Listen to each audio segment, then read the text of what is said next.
One major issue that we're all still living with today is racism. Something that many people think we got rid of a long time ago. And in reality, racism is something that should have been abolished hundreds if not thousands of years ago. But unfortunately, it's something that still exists in our society today. In this video, we're going to talk about 3 times when the Prophet Muhammad ﷺ stood against racism.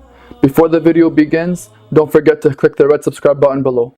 كتاب الله دستوري وخير الخلق أسوتنا. Assalamu alaikum wa rahmatullahi wa barakatuh. And we'll start off inshallah with the very first example in which the Prophet Muhammad ﷺ stood against racism. Once the companions of the Prophet Muhammad ﷺ were gathered discussing an issue that was amongst them. And Abu Dharr al-Ghifari, who was a very staunch and proud Arab, he gave his opinion. Now after he finished giving his opinion, Bilal ibn Rabah, who was an Ethiopian freed slave, he stood up and he said, Abu Dharr, I'm sorry, but I disagree with your opinion. I don't agree with what you're saying. Now we have to remember something here.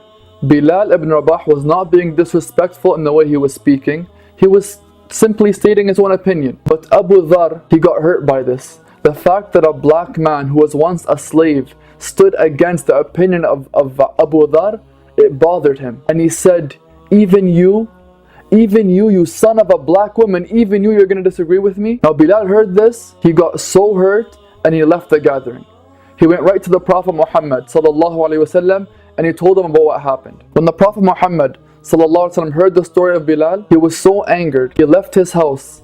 He went looking for Abu Dharr and he grabbed him and he said, Oh Abu Dharr, you are a man that still has the remnants of ignorance, the remnants of Jahiliyyah in your heart. Now this shook Abu Dharr and he felt very bad for what he had done. So he went to the streets looking for Bilal. And many people in this scenario, like myself or maybe even you, when someone goes to tell on us or someone goes and makes us look bad in front of our leader, we're gonna go look after that person and try to get our revenge. Not Abu Dharr. Abu Dharr found Bilal. He ran up to him. He put his head on the ground and he said, Oh Bilal, by Allah, I will not raise my head off the ground until you step on it with your foot. So you show everyone here who from amongst us is the honored one and who is the dishonored one. Bilal looked at Abu Dharr, he picked him up off the ground and he hugged him and he said, I forgive you for the sake of Allah Azza wa Jal. Another example.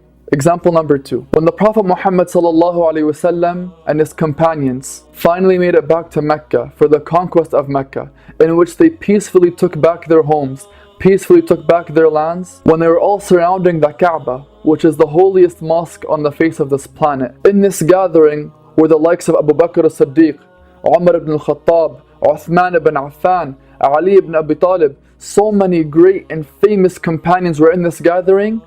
But the Prophet Muhammad ﷺ, out of all the people he could have chose, he chose Bilal. And that's not putting Bilal down. That's actually bringing him up. Bilal was a special chosen one that the Prophet Muhammad ﷺ asked to go and climb to the top of the Kaaba and to stand on the roof of the Kaaba to call everyone to the prayer. When the people of Mecca, and we have to understand something, the Kaaba was not special just to the Muslims. The Kaaba was special to everybody, because even the mushrikun of Mecca, the idol worshippers of Mecca, they still believed that Allah existed. The only problem with them was they associated partners with Allah Azza wa Jal, and they used to worship idols alongside Allah Azza wa Jal. And they used to house the idols in the Kaaba. That's how special the Kaaba was to them. That's where they used to put their gods. Now when the mushrikun and the Muslims of Mecca saw that the Prophet Muhammad ﷺ called for Bilal ibn Rabah to stand on top of the Kaaba and call everyone to the prayer, it was a message to me and you, a message to everyone that was witnessing this, that Islam is coming to remove the sickness of racism. It doesn't matter what color your skin is, doesn't matter what your past is, doesn't matter where you come from. You are a Muslim, you are a human being, you are honored and you are special. And that was a lesson that everyone learned that day. The very last example, the 3rd time in which the Prophet Muhammad ﷺ stood against racism, is actually in his very last sermon, which was known as Khutbat al-Wada'. In the only Hajj, the only pilgrimage that he ever performed, he gave this special sermon because he knew that his life was coming to an end. And he knew that he wasn't going to get an opportunity like this before the end of his life.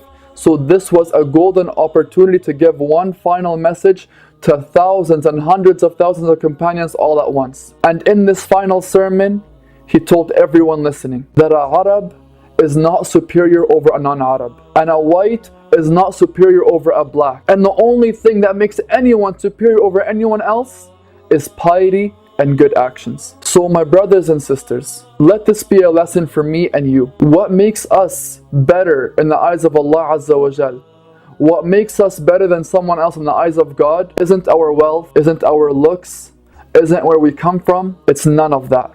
Nothing shallow, nothing that's out of our control. At the end of the day, I didn't choose the color of my skin. I didn't choose where I was born. I didn't choose the nationality that I have. I didn't choose any of this. It was given to me.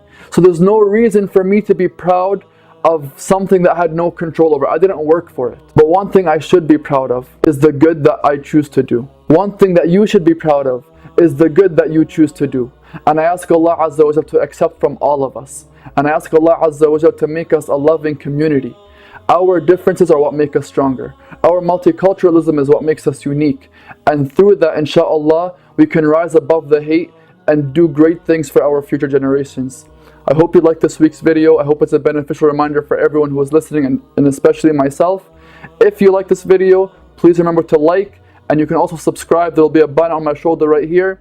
You can watch last week's video in the top corner up there, and I'll have a video about top 5 ways you can deal with Islamophobia in the bottom corner over here. Jazakumullah khair. Wassalamu alaikum wa rahmatullahi wa barakatuh.